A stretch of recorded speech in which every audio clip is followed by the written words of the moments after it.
જામનગર જિલ્લામાં મારા કામની અગ્રતામાં જોઈએ તો લોકોને બધી ભારત સરકારની જે સ્કીમો છે, અલગ અલગ યોજનાઓ છે, એનો સમયસર એનો લાભ મળે. રાજ્ય સરકારની પણ અલગ અલગ યોજનાઓ છે, એનો પણ લાભ મળે.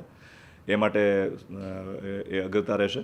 તદુપરાંત પ્રોજેક્ટ્સ ચાલી રહ્યા છે જામનગરમાં, જે ભારત સરકારના, ગુજરાત સરકારના, એ પણ એને ઇમ્પ્લિમેન્ટેશન ઝડપથી થાય એ માટેના પણ સઘન પ્રયત્નો કરવામાં આવશે. અને ઓફકોર્સ આ બધી લોકસભા જે ચૂંટણી છે એ તો એ નજીકના ભવિષ્યમાં જે થવાની છે એની પણ કામગીરી પણ એ ટોચ અગ્રતામાં રહેશે.